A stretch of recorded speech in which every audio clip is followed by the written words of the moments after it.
Jai Shri Radhakrishna. Welcome to Sangeeta's kitchen. तर कशा आहात तुम्ही सर्वजण? मस्त आहात ना? मस्तच राहा, चांगले चांगले पदार्थ बनवत राहा आणि खात राहा. तर हे पहा, तर आज सकाळपासून मस्त असा गार असा पाऊस पडत आहे आणि छान असं आमच्याकडे मस्त असं जवळची चटणी बनलेली आहे आणि तांदळाची भाकर बनलेली आहे. तर जवळची चटणीची रेसिपी मी आज तुमच्यासोबत शेअर करणार आहे. तर त्यासाठी एक बाउलमध्ये असा छान असा जवळा घेतलेला आहे मी आणि आपल्याला लागणार आहे हिरवी मिरची, कांदा, लसूण आणि कोथिंबीर. तर हिरवी मिरची तर आपल्याला छान अशी पेस्ट करून घ्यायची आहे. तर चला, तर आपल्या रेसिपीला छान अशी आपण सुरुवात करूया. तर पातेली तर मस्त अशी शेगडीवर जाऊन बसलेली आहे आपली. तर आता याच्यामध्ये आपण जवळा टाकून घेऊया.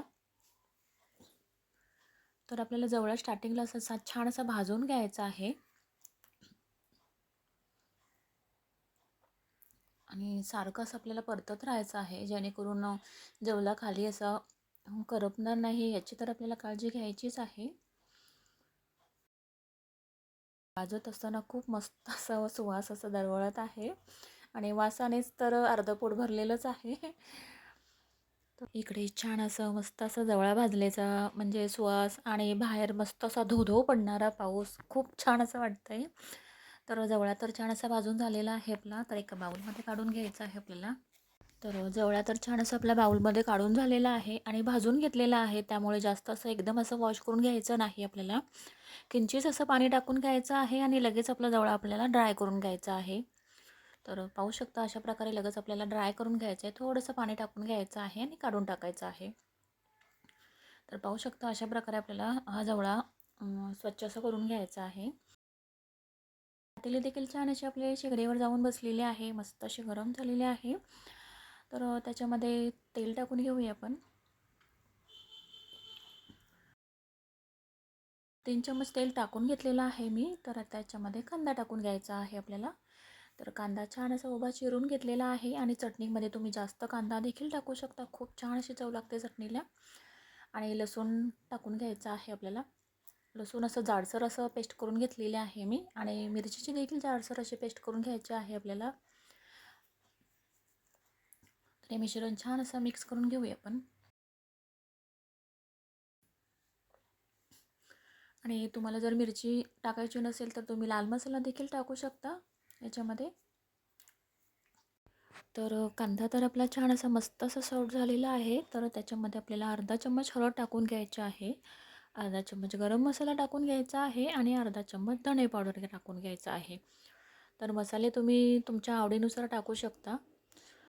तर इथे मी लाल मसाला वापरलेला नाही आहे, कारण मी इथे हिरवी मिरची वापरलेली आहे. तुम्ही अशी हळदीवर देखील चटणी बनवू शकता जवळची, खूप छान अशी टेस्ट लागते. किंवा लाल मसाला देखील तुम्ही घालू शकता, पण जर तुम्ही लाल मसाला टाकून घेतला तर त्याच्यामध्ये मिरचीचे प्रमाण थोडं कमी करू शकता. तर जवळ छान असं आपला ड्राय झालेला आहे, तर टाकून घेऊया आपण फोडणीमध्ये. तर छान असं मिक्स करून घ्यायचं आहे आपल्याला.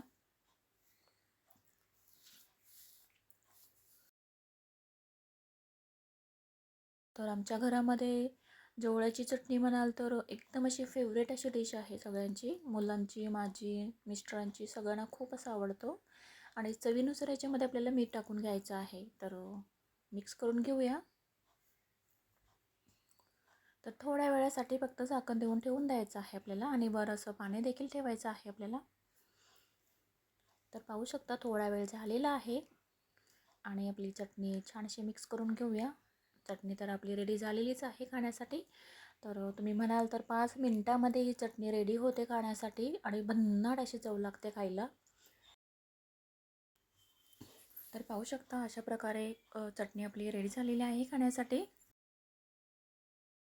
तर याच्यामध्ये मस्त अशी कोथिंबीर टाकून घेऊया. तर कोथिंबीर छान अशी बारीक चिरून घेतलेली आहे मी, तर याच्यामध्ये टाकून घेतलेली आहे आणि पुन्हा एकदा मिक्स करून घेऊया. तर आपली मस्त अशी जवळची झणझणीत अशी चटणी रेडी झालेली आहे खाण्यासाठी. तांदळाच्या भाकरीसोबत खाऊ शकता, चपातीसोबत खाऊ शकता, खूप छान असे लागते खायला. तर चटणी तर आपली रेडी झालेलीच आहे. तर इकडे तांदळाची भाकर देखील आपल्याला बनवून घ्यायची आहे. तर पीठ तर छान असं बनवून झालेलं आहे, उकळून घेतलेलं आहे मी प्लेटमध्ये आणि तवा देखील गॅसवर जाऊनच मस्त असं बसलेलं आहे. तर थोडंसं तेल स्प्रेड करून घेतलेलं आहे मी तव्याला, जेणेकरून आपली भाकर अशी चिकटणार नाही तव्याला. तर पीठ असं मस्त असं मळून घ्यायचं आहे आपल्याला. तांदळाच्या पिठाची उकळणी घेतलेली आहे मी आणि पीठ असं थोडंसं गरम गरम असताना मळून घ्यायचं आहे आपल्याला, जेणेकरून भाकरी छान अशा सॉफ्ट अशा होतात आणि वळायला देखील खूप छान अशा येतात. 4 गोळे झालेले आहेत, तर त्यातला एक गोळा घेतलेला आहे मी.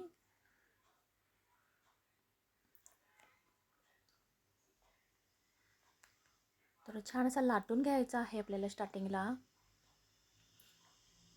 लाटून घेतल्याने आपली वेळेचीही बचत होते आणि झटपट अशा भाकरी होऊन जातात. तर अशा प्रकारेच तुम्ही ज्वारीच्या, नाचणीच्या किंवा बाजरीच्या भाकरी देखील बनवू शकता. खूप छान अशा लागतात आणि बनायलाही झटपट अशा होऊन जातात.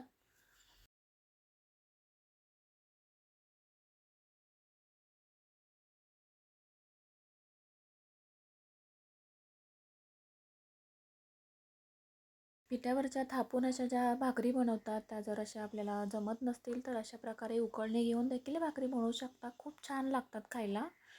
तर आपली भाकरी छान अशी वळून झालेली आहे आणि रेडी झालेली आहे. तर आपण तव्यामध्ये टाकून घेऊया. आणि मच्छी म्हटल्यावर तांदळाच्या भाकरच हवी आपल्याला, कारण नॉनव्हेज आणि तांदळाची भाकर याचं कॉम्बिनेशनच एकदम असं भारी असं भन्नाट असं आहे.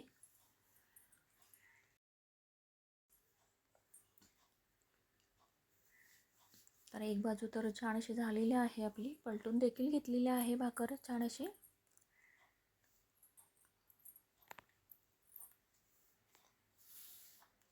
आणि मुलांना टिफिनला देखील अशा प्रकारे तुम्ही चटणी बनवून झटपट अशी देऊ शकता. खूप छान अशी लागते खायला. तर भाकर छान अशी पलटून घेतलेली आहे.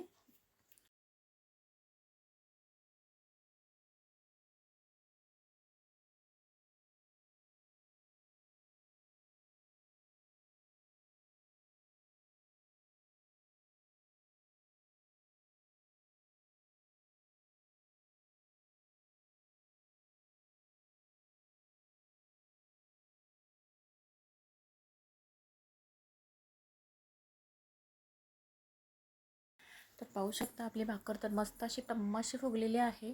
आणि पाऊस काही आज कमी होत नाही. छान असा पाऊस पडत आहे. आज सगळीकडे मस्त असा गार गार वाटत आहे. आणि भाकर पाहू शकता मस्त अशी टम्माशी फुगलेली आहे आपली.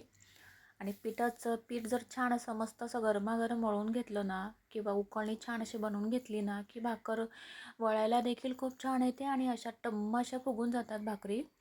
आणि प्रेस करायला देखील लागत नाही भाकरी अशा अशा आपोआप अशा टम्माशा फुगून जातात. तर दुसरी देखील भाकर तव्यामध्ये टाकून घेतलेली आहे.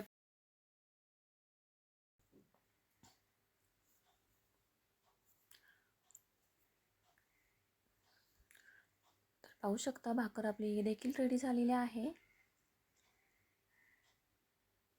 आणि टम्माशी फुगलेली आहे. तर पाहू शकता.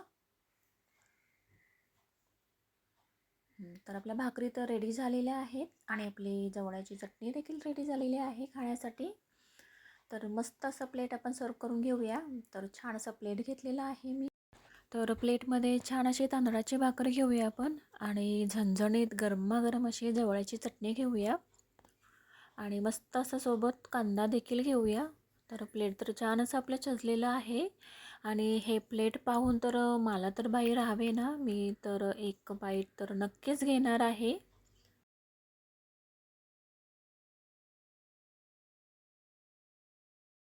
आणि चटणी म्हणाल तर एक नंबर अशी झालेली आहे, भन्नाट अशी झालेली आहे. तर माझी रेसिपी जर तुम्हाला आवडली असेल तर ट्राय तर तुम्ही नक्कीच करा. लाईक करा, शेअर करा, सबस्क्राईब करा. तर बाय बाय, भेटूया पुढच्या रेसिपीमध्ये.